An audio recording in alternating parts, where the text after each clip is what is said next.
Bonjour à la grande famille de Laval-Ouest et à tous nos amis visiteurs. C'est un réel plaisir pour moi de vous souhaiter la bienvenue à notre service d'adoration. Je tiens particulièrement à souligner la présence de chaque personne qui nous suit pour la ou les premières fois. J'aimerais vous dire un grand merci d'avoir choisi d'être avec nous aujourd'hui. Vous avez sûrement entendu l'expression « après la pluie, vient le beau temps ». En effet, comme vous l'avez remarqué, le beau temps frappe à nos portes. C'est le retour du soleil et il fait de plus en plus chaud. Mais cette expression est souvent utilisée pour dire que la joie succède la tristesse ou le bonheur remplace le malheur. Pour moi, cette citation m'a particulièrement parlé en prenant connaissance des mesures qui seront de plus en plus souples après une période de confinement difficile, éloignés de nos familles et de nos amis. Ecclésiaste 3, verset 11 nous rappelle qu'il fait toutes choses bonnes en son temps. Oui, notre Dieu est fidèle dans toute situation. Il n'est jamais en retard. Alors soyons patients et ne perdons pas espoir, car après la pluie, vient le beau temps. Donc, aujourd'hui, nous avons un bon programme pour vous. Avant d'écouter le message du jour, soyez prêts à louer et adorer Dieu avec le groupe de louanges. Bon sabbat et bonne adoration à tous.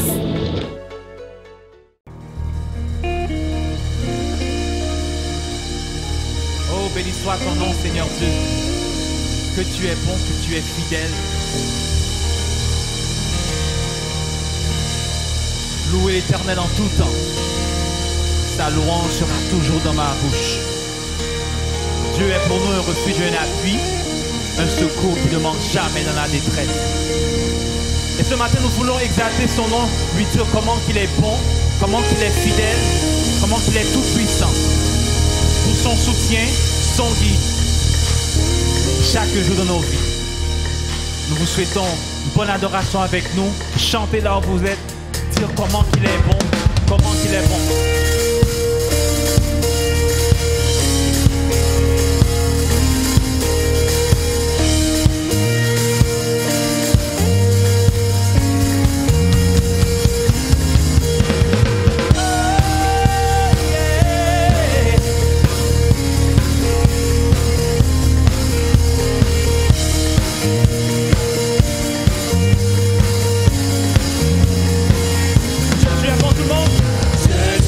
Bon,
t'invoquons, Père, parce que nous savons que quand nous t'invoquons, tu nous entends, tu nous écoutes.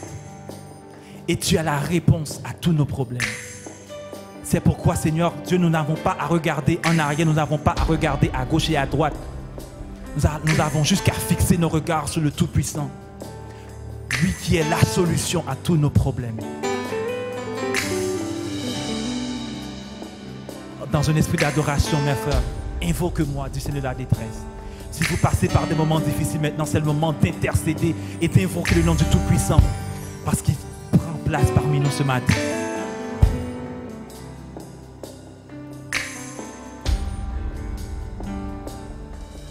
Tout le monde chante ensemble. Invoque-moi, invoque-moi du sein de la détresse. Mon bras puissant te sauvera. C'est Dieu qui parle. C'est Dieu qui parle. Oh, crois en sa promesse. Bientôt ta voix l'exaltera. C'est Dieu qui parle. Oh, crois en sa promesse. Bientôt ta On va reprendre ce couplet. Invoque-moi, invoque-moi, invoque-moi du sein de la détresse. Mon bras puissant te sauvera. C'est Dieu qui parle, c'est Dieu qui parle. Oh, crois en sa promesse. Bientôt ta voix l'exaltera. C'est Dieu qui parle.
merci Seigneur.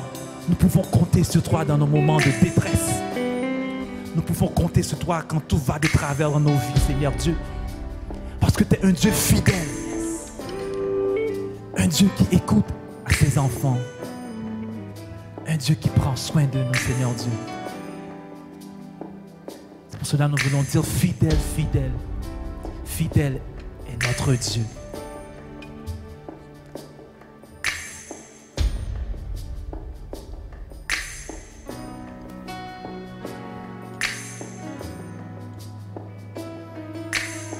Sa bonté et sa miséricorde se renouvellent chaque matin. Il est un Dieu fidèle. Il nous aime. Pour cela, nous voulons chanter son honneur, chanter sa gloire ce matin. Oubliez vos problèmes, oubliez les tracas, mais tout de côté, focussez-vous sur le Tout-Puissant, lui qui a la solution à tous nos problèmes.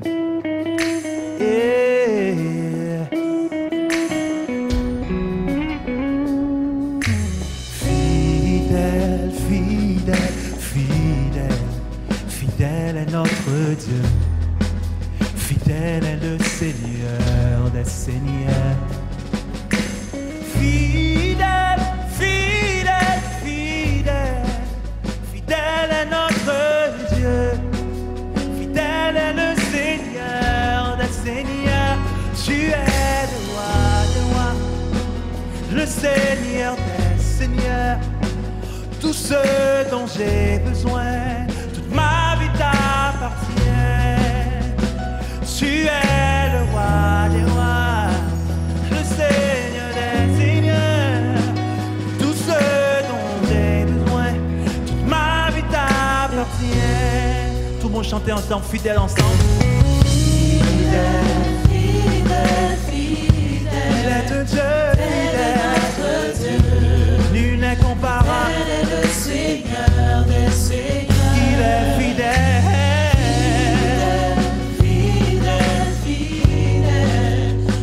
Fidèle est notre Dieu. Fidèle est le Seigneur des seigneurs. Fidèle, fidèle, fidèle, fidèle, fidèle. Fidèle est notre Dieu. Fidèle est le Seigneur. Une dernière fois, il est fidèle. Oh, fidèle, fidèle est notre Dieu. Fidèle est le Seigneur des seigneurs. Tu es le roi des rois, le Seigneur des seigneurs. Tout ce dont j'ai besoin, toute ma vie t'appartient. Tu es le roi des rois. Tu es le roi des rois, le Seigneur des seigneurs. Tout ce dont j'ai besoin, toute ma vie t'appartient. On va chanter comment il est digne, tout le monde ensemble. Digne, digne, digne. Il est digne de recevoir toute louange sur la terre et comme dans le ciel. Digne le Seigneur. Oui, l'agneau immolé. Digne, digne, digne, digne de recevoir. Digne notre Dieu. Digne le Seigneur des seigneurs. Tu es le roi. Tu es le roi des rois, Le Seigneur des le seigneurs. Seigneur des seigneurs. Tout ce dont j'ai besoin, Tout Père. ce dont j'ai besoin, toute ma vie t'appartient. Tu es le roi. Tu es le roi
Seigneur. Chantez avec moi. Fidèle, Fidèle, fidèle, fidèle, fidèle est notre tel est Dieu. notre Dieu.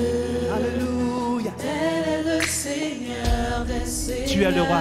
Tu es le roi des rois, le Seigneur des seigneurs. Tout ce dont j'ai besoin, toute ma vie t'appartient. Tu es le roi des rois, Alléluia. le Seigneur des seigneurs. Tout ce dont j'ai besoin. Tout ce dont j'ai besoin, toute ma vie t'appartient. Oh Père éternel, merci Seigneur de pouvoir toujours à nos besoins. Merci Père éternel d'être un Père fidèle, compatissant Seigneur Dieu. Tu nous préserves ton amour chaque jour Seigneur Dieu. Que ton nom soit béni Père. Merci pour le parcours que tu fais avec nous. Merci pour le cheminement que nous faisons avec toi Seigneur Dieu. Nous voulons suivre tes pas jusqu'au ciel Seigneur Dieu. Bénis tes enfants Seigneur Dieu. Bénis l'église de la Val-Ouest. Bénis les dirigeants Seigneur Dieu. Imprègne-nous par ton Saint-Esprit. Et que toute la terre Seigneur Dieu, toute la terre reçoit ta gloire Seigneur Dieu. C'est au nom de Jésus que nous t'adressons cette louange. Amen.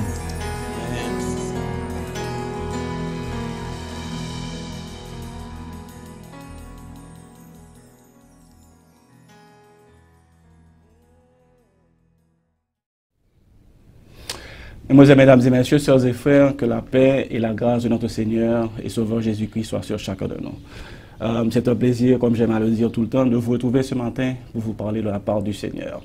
Je remercie le pasteur de l'Église et le corps pastoral qui me donne cette opportunité de vous parler en ce matin. Le texte de notre méditation ce matin se trouve en Matthieu 14, les versets 22 à 33. Alors je dois vous dire que personnellement, je trouve que chaque verset ou chaque groupe de versets dans ce texte mérite notre attention. Nous allons trouver une leçon particulière de chaque verset et j'aimerais bien que vous prêtiez attention à chaque chose que j'aurai à dire ce matin. Il se pourrait que vous ayez déjà une bonne connaissance de ce texte, mais rappelez-vous qu'il y a des néophytes qui ont besoin d'écouter ce message pour la première fois. Ce sera peut-être la première fois qu'ils auront à écouter ces paroles. Donc, si c'est pas pour vous que je prêche, prenez le temps de méditer vous seul sur votre Bible, mais je pense qu'il y a une personne qui doit écouter ces propos. Avant même de commencer, je vous inviterai à faire une courte prière avec moi.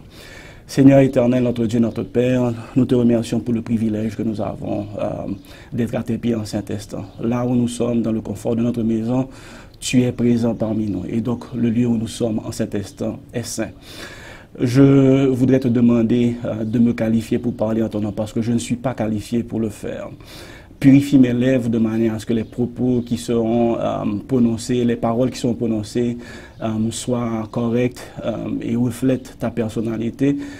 Purifie nos oreilles de manière à ce que nous ayons une écoute active et permet que nous ayons l'intelligence nécessaire pour comprendre ta parole et la pratiquer. Nous te prions ici au nom de Jésus. Amen.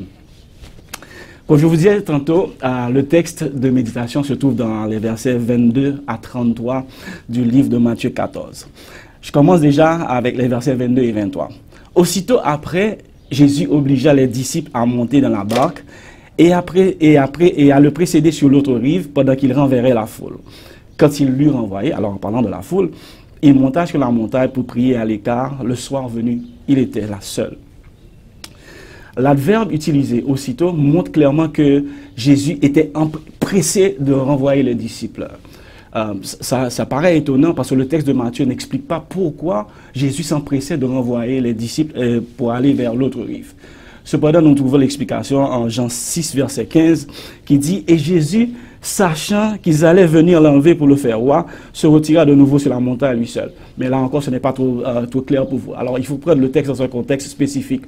L'événement a lieu après que Jésus ait opéré un miracle important. Alors, un des miracles les plus intéressants que parle la Bible, c'est Jésus vient de nourrir 5000 hommes sans compter les femmes et les enfants. Donc, essayez d'imaginer, sœurs et frères, Jésus qui parlait avec beaucoup d'autorité, Jésus qui guérissait les malades, Jésus qui marchait et que les gens, et tout le monde le suivait. Donc Jésus qui parlait de royaume, donc les gens croyaient que Jésus allait établir son royaume pour remplacer le joug romain.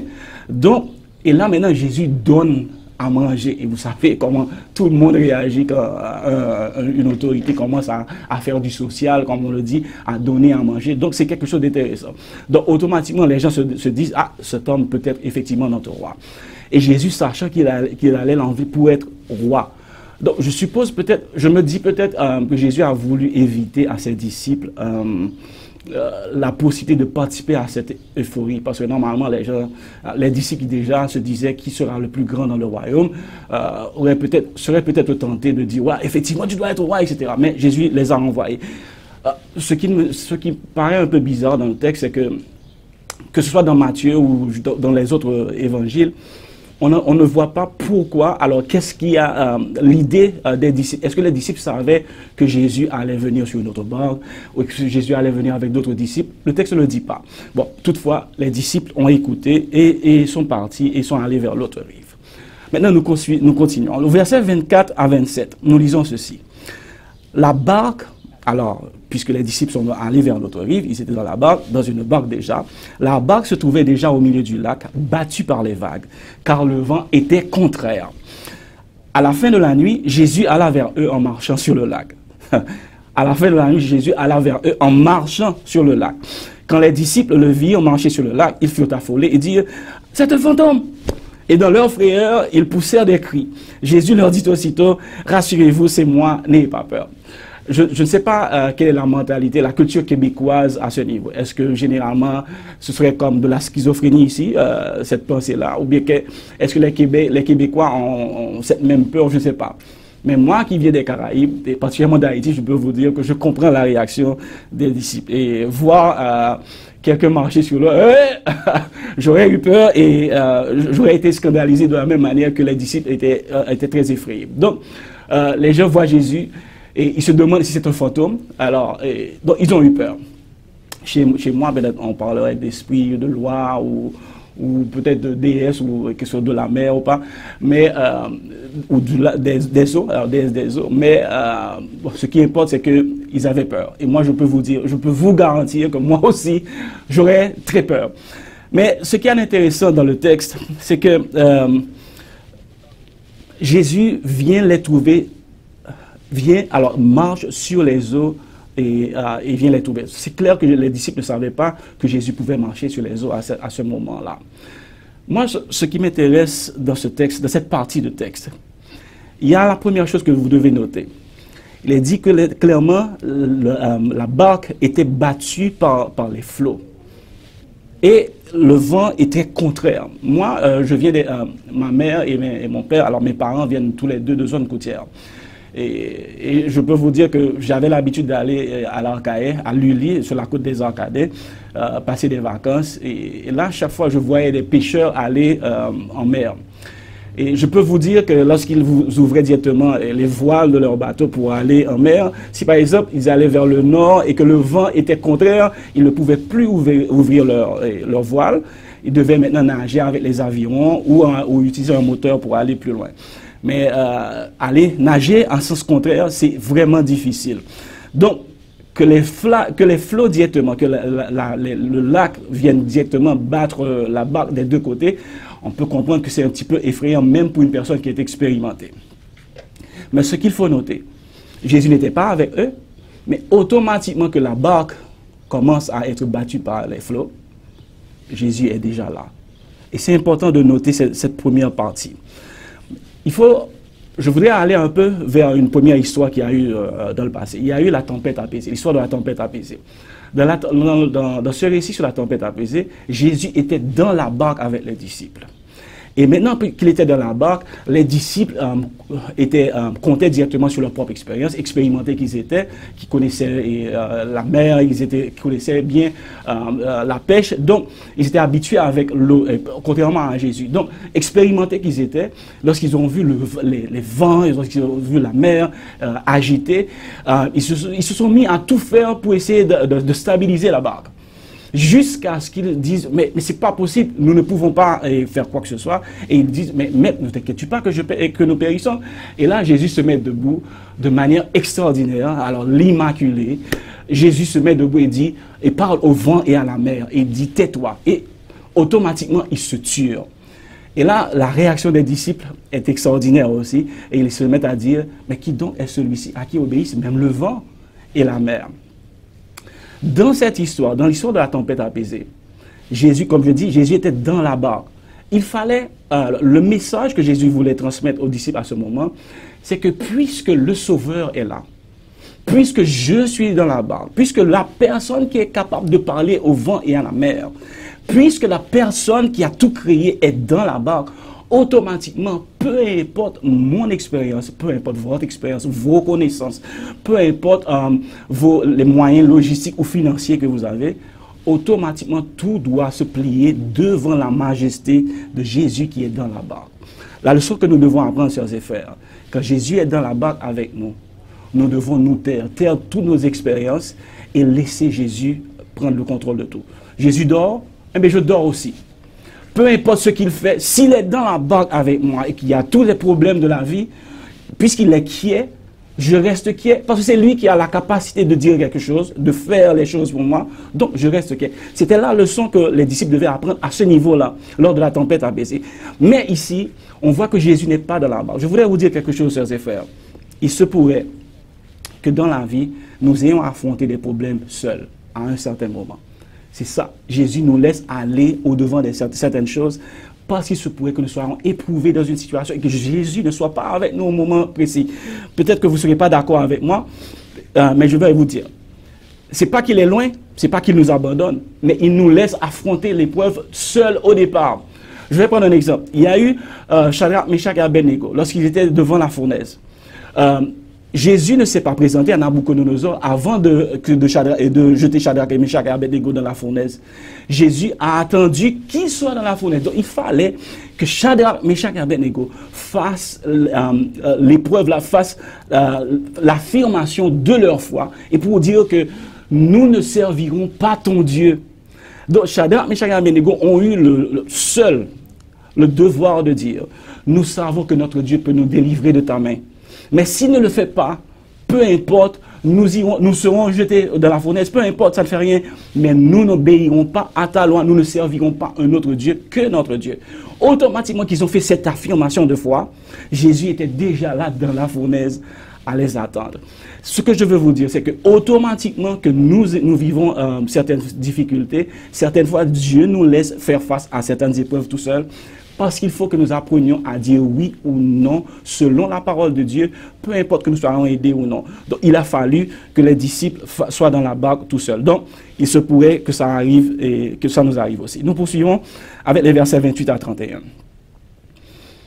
Pierre lui répondit, alors, après avoir vu Jésus venir sur les flots, et quand Jésus a dit, n'ayez pas peur, c'est moi, même là encore, il y a un doute. Hein. Pierre lui dit, Seigneur, si c'est toi, ordonne-moi d'aller vers toi sur l'eau. Si c'est toi. Jésus lui dit, viens. Pierre sortit de la barque et marcha sur l'eau pour aller vers Jésus. Mais voyant que le vent était fort, il eut peur et comme il commençait à s'enfoncer, il s'écria, Seigneur, sauve-moi. Aussitôt Jésus tendit la main, l'empoigna et lui dit, homme de peu de foi, pourquoi as-tu douté? Alors, j'entends souvent les prédicateurs insister sur la dernière partie de ce texte, surtout le verset 31. Mais pour ceux qui sont habitués avec moi, surtout les membres de ma famille qui m'entendent toujours parler de cette partie-là, comprennent que moi j'insiste surtout sur les premières parties. Alors la première chose, il faut noter, Pierre ne sait pas encore que c'est Jésus. Les disciples ne sont pas sûrs que c'est Jésus, parce qu'ils croient que c'est un fantôme. Et d'ailleurs, la question, si c'est toi, montre clairement qu'il y a encore un doute. Et là, comme on dit, l'enfant demande une patate chaude, et on lui dit, non, tu ne peux pas avoir la patate chaude comme ça dans ta main. Et il insiste, et bien on lui donne la patate chaude dans la main pour qu'il se brûle un peu, pour qu'il comprenne que c'est chaud et qu'il ne fasse plus la même expérience.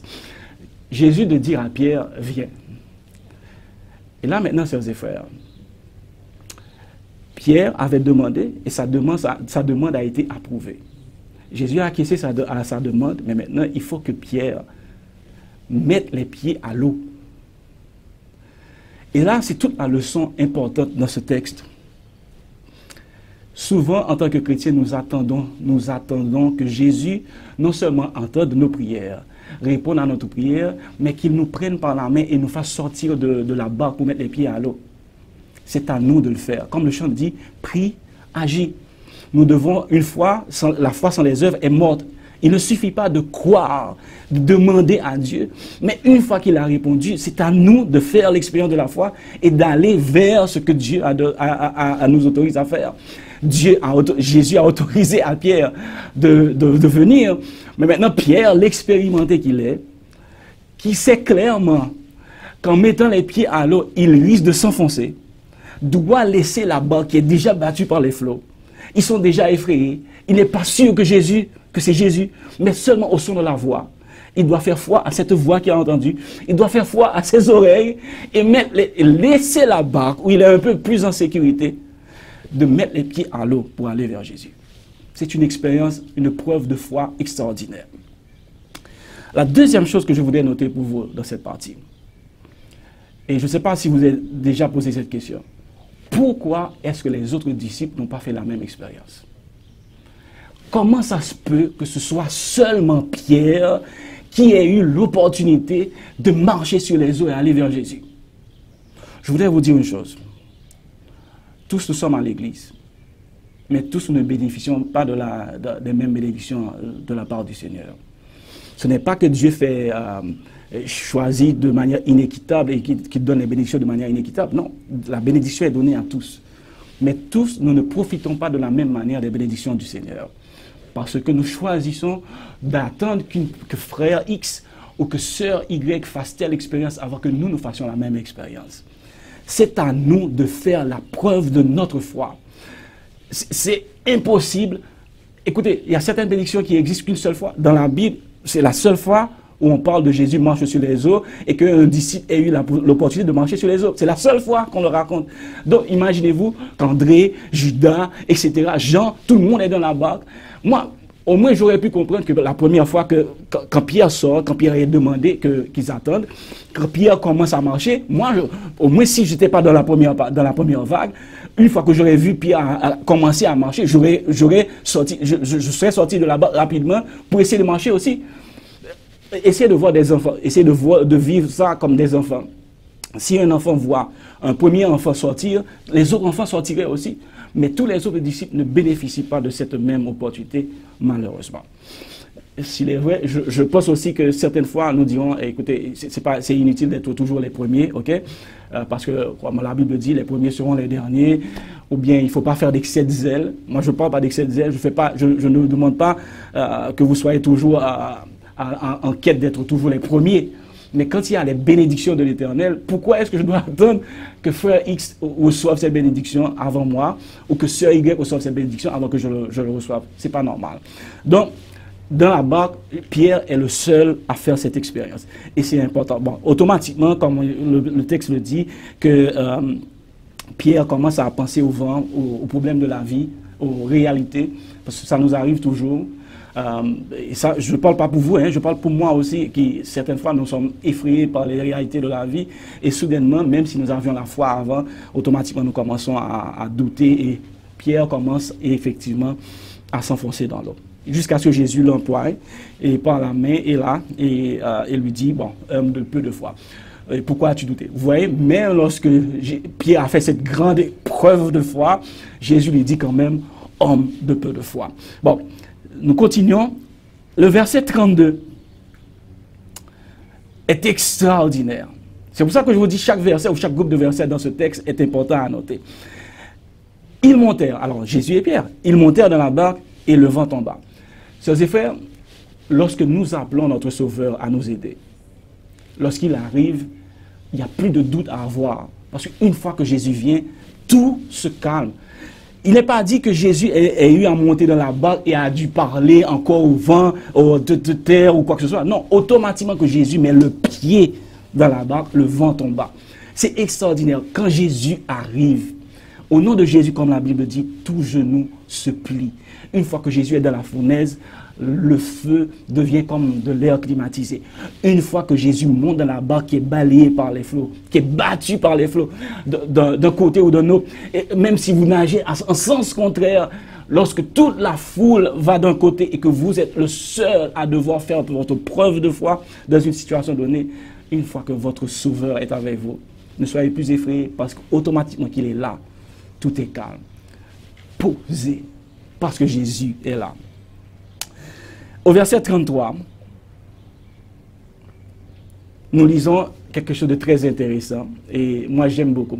Si là, dans l'histoire de la tempête apaisée, les disciples s'étaient dit, ah, mais qui donc est celui-ci à qui obéissent même le vent et la mer? Alors, étonnés, mais qu'ils ont posé une question. Au verset 33, la chose est totalement différente. Et ça, j'aime beaucoup. Les disciples se prosternent. Tous ceux qui étaient dans la barque se prosternent devant Jésus en disant, tu es vraiment le Fils de Dieu. Maintenant, il n'y a plus de questions, il n'y a plus de doute. Les disciples sont convaincus que Jésus est vraiment le Fils de Dieu. Là aussi, il y a encore une petite leçon, une petite parenthèse que je peux faire rapidement. Vous pouvez être avec Jésus et ne jamais comprendre qui il est. Les disciples étaient avec Jésus pendant tout ce temps. Ils ne savaient pas s'il était réellement le Fils de Dieu. Mais à ce moment précis, ils ont compris. Et vous voyez, même si on lit les autres événements après, quand certains ont renié Jésus, comme Pierre, ou d'autres disciples l'ont abandonné à la croix, etc., il a fallu attendre après beaucoup de temps que même si les disciples comprenaient que Jésus était le Fils de Dieu, qu'ils soient convaincus réellement et qu'ils comprennent ce qu'ils devaient faire en tant que disciples. Il se pourrait que vous et moi, nous ayons beaucoup de chemin à faire encore pour comprendre qui est notre Sauveur. Ne soyez pas trop dur avec vous, parce qu'il se pourrait que vous preniez du temps pour apprendre. Les disciples ont passé 3 ans avec Jésus, avec le Fils de Dieu, incarné sur terre. Et ils ont pris 3 ans avant de comprendre qui il était. Et c'est quand Jésus est parti encore qu'ils ont commencé réellement à bien comprendre, jusqu'à ce qu'ils reçoivent l'appui de la première saison, le Saint-Esprit, pour bien comprendre qui Jésus était réellement. Ce que je voulais vous dire dans le cadre de ce texte ce matin, sœurs et frères, c'est que la première chose que vous devez vous rappeler, dans certaines situations que nous sommes, Jésus est dans la barque avec nous. Et quand il est dans la barque, oubliez vos diplômes, oubliez vos expériences, oubliez vos compétences, oubliez vos amis, vos connaissances, confiez-vous qu'en Jésus. Et puisqu'il est dans la barque, quand il parle, s'il dort, dormez aussi. Dormez également parce que normalement, il n'y a plus rien à faire parce que celui qui a le pouvoir de parler, de diriger les événements en votre faveur est là dans la barque, donc confiez-vous en lui seul. Il se pourrait que dans votre vie, vous ayez à faire face à des épreuves seul, que Jésus ne soit pas dans la barque avec vous. Rappelez-vous que ce n'est qu'un test, car il est déjà tout prêt. Il attend tout simplement que vous affirmiez votre foi en lui et qu'il puisse agir, parce que la délivrance est déjà là. C'est ça le message important que je voudrais vous dire aussi. Et la dernière chose que j'aimerais attirer votre attention, n'attendez pas que les autres reçoivent toujours la bénédiction à votre place. Ne parlez pas des expériences des gens, parlez de votre expérience. Faites votre expérience avec Jésus. Soyez celui qui demande à Jésus de venir vers lui sur les flots. Soyez celui qui marche sur les eaux quand elles sont agitées en allant vers Jésus. Restez fixé sur Jésus, gardez-le en vue, restez concentré sur sa personne, car il est là et il vous attend. Il apporte délivrance et une fois qu'il est dans la barque, tout devient calme. C'est de ce Dieu que nous parlons et c'est ce Dieu que nous servons. Ça c'est faire que vous et moi, nous fassions l'expérience de notre foi, que nous agissions mieux avec Jésus, que nous n'attendions pas que les autres trouvent des bénédictions, faisons nos propres expériences et soyons toujours un témoignage vivant, que l'Éternel nous bénisse tous. Amen. Seigneur éternel, notre Dieu, nous avons entendu ta parole. Permets que nous puissions effectivement la mettre en pratique. Souvent, nous écoutons, mais nous ne pratiquons pas. Permets que ton Église fasse cette expérience et que tu permettes que nous puissions continuer à vivre avec toi, non seulement ici-bas, mais que nous ayons la garantie d'avoir nos noms inscrits dans le livre de vie. Bénis cette journée, bénis ton Église, au nom de Jésus nous te prions. Amen.